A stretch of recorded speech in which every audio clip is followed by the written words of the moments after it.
Hi everyone, पिछले class में हमने एप्लीकेशन ऑफ सीएफटी के बारे में डिटेल्स में डिस्कशन कर दिया था। ठीक है, पहला क्लास था हमारा जो enthalpy of hydration of transition metal, कैसे हमारा CFT enthalpy of hydration of transition metal को इफेक्ट करता है। ठीक है, एलोंग ए पीरियड क्या होना चाहिए, अगर मान लो 3D सीरीज हम कंसीडर कर रहे हैं तो हमें कैल्शियम टू जिंक तक अगर सीएफटी को कंसीडर नहीं करेंगे तो नॉर्मली ये हमारा इंक्रीज होना चाहिए। ठीक है, बट ऐसा नहीं हुआ ड्यू टू सीएफटी। सीएफटी की वजह से जो सीएफटी का कंट्रीब्यूशन है, इसीलिए हमारा जो एक्चुअल हाइड्रेशन एंथैल्पी या actual hydration energy equal to hydration energy calculated hydration energy plus CFSE D0 D5 high spin, क्योंकि octahedral generally octahedral aqua complex high spin होता है, और D10 इन सब में सीएफएसी 0 था, तो ये सारे स्ट्रेट लाइन में रह रहे थे। बाकी हमारा एक डबल हम्पर कर्व आता था, एक हम्प्स में D3 में मैक्सिमा एंड सेकंड हम्प्स में D8 में मैक्सिमा आता था। ये था हमारा सीएफएसी का contribution to the hydration enthalpy of transition metal. ये था हमारा पहला एप्लीकेशन। दूसरा एप्लीकेशन था हमारा lattice energy. Similarly lattice energy अगर 3D सीरीज की बात किया जाए, कैल्शियम टू जिंक इंक्रीज करना चाहिए, बट ड्यू टू सीएफएसी ये इंक्रीज नहीं करेगा, मतलब ग्रेजुअली इंक्रीज नहीं करेगा, और इसका भी डबल हम्पर कर्व आएगा। एक में मैक्सिमा D3 D4 में आता है, दूसरे में मैक्सिमा दूसरा हम्प्स में D8 D9 में आता है। थर्ड वन था हमारा ionic radius. Ionic radius along a series decrease होना चाहिए। ठीक है, बट ऐसा नहीं होता है। क्यों? ये तो D6 तक डिक्रीज करके आता है, फिर हमारा इंक्रीज कर जाता है ड्यू टू सीएफएसी। क्योंकि D7 जैसे जैसे हम आगे जाएंगे, D7 D8 इनका इलेक्ट्रॉन Eg में चला जाएगा, और हमें पता है ऑक्टाहेड्रल फील्ड में Eg क्या है, लिगेंड का आसपास रहता है, इसलिए रिपल्सन ज्यादा होगा और आयोनिक रेडियस इंक्रीज कर जाएगा। ये तो था हमारा एप्लीकेशन। एंड हमारा फोर्थ एप्लीकेशन जो मोस्ट इंपोर्टेंट एप्लीकेशन, वो क्या था हमारा स्पाइनल, नॉर्मल स्पाइनल और इनवर्स स्पाइनल। हमें कैसे डिसाइड करते हैं नॉर्मल स्पाइनल और इनवर्स स्पाइनल? देखो हमारा क्या होता है, स्पाइनल में एक डाई पॉजिटिव एक ट्राई पॉजिटिव आयन रहता है। ठीक है, हम both di positive and tri positive ion का सीएफएसी निकाल देते थे ऑक्टाहेड्रल फील्ड में। ठीक है, अगर सीएफएसी of B3+ greater than A2+ हुआ तो ये आता था हमारा नॉर्मल स्पाइनल,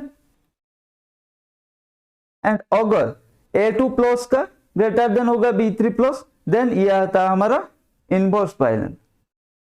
ठीक है, और क्या था जनरली O2- क्या होता है, O2- generally as a weak field ligand काम करता है, लेकिन अगर कोबाल्ट 3+ लेंगे तो उस time O2+ strong field ligand हो जाएगा, और ये लो स्पिन कॉम्प्लेक्स फॉर्म करेगा।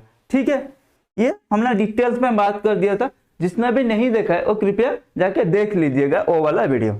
आज शुरू करेंगे हमारा। देखो हर एक थ्योरी का कुछ ना कुछ ड्रॉबैक रहता है, इसीलिए हमें दूसरा थ्योरी के बारे में सोचना पड़ता है। ठीक है, अगर सीएफटी का कोई दूसरा मतलब कोई भी ड्रॉबैक नहीं होता तो हमें लिगेंड फील्ड थ्योरी का जरूरत नहीं आता। ठीक है, तो आज वही डिस्कशन करेंगे। सीएफटी का इतना अच्छा सा थ्योरी था, फिर इसका थ्योरी तो इतना अच्छा था, लगभग बहुत सारे ढेर सारे प्रॉपर्टीज को इसने डिटेल्स में डिस्क्राइब किया, फिर भी इसमें कुछ कमियां रह गया था। ठीक है, जिसकी वजह से हमें लिगेंड फील्ड थ्योरी की तरफ से देखना पड़ा। ठीक है, आज डिस्कशन करते हैं फिर क्या है इसका ड्रॉबैक। देखो सीएफटी कंसीडर ओनली मेटल और D orbital, S and P orbitals are ignore.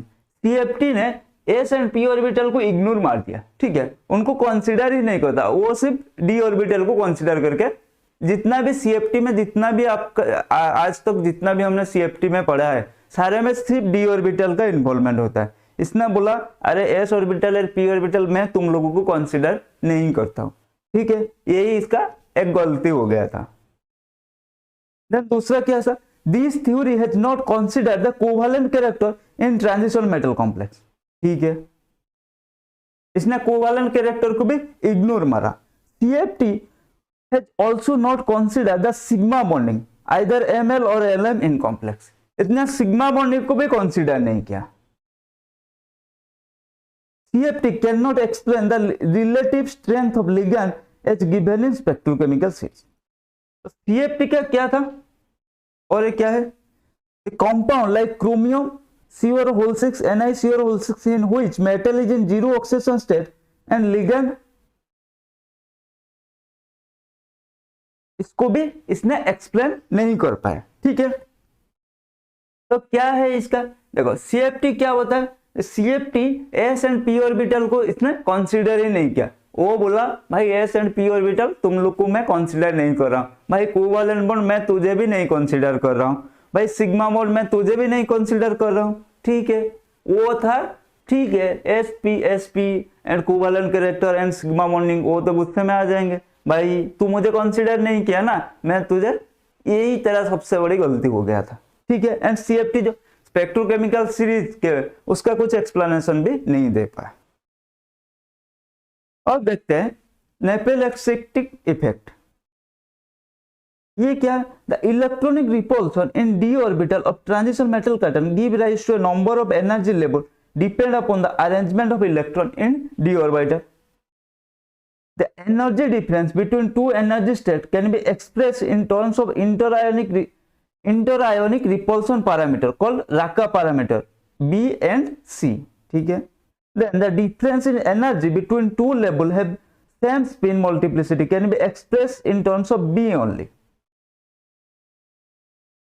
It is observed experimentally that then magnitude of BC decreases when complex is formed. Normal complex में मैग्नीट्यूड जितना था अगर कॉम्प्लेक्स फॉर्म कर दिया magnitude of B and C decrease हो जाता है। The reduced value of BC indicates the electron density is reduced on the metal cation, that is electron cloud is delocalised over both the metal cation and ligand. जब bond form होता है क्या होता है? Electron cloud, जब bond नहीं form होता है तो राका पैरामीटर B और C ज्यादा होता है। क्यों? क्योंकि मेटल में मान लो N+ इलेक्ट्रॉन। ठीक है, ये क्या है? ये लोकलाइज्ड हो गया था, इसीलिए मेटल का इलेक्ट्रॉन डेंसिटी ज्यादा था। लेकिन जैसे ही हमने बॉन्ड बनाया तो ये डीलोकलाइज हो गया, मेटल का डेंसिटी घट गया, इसीलिए राका पैरामीटर जो था B और C डिक्रीज हो गया।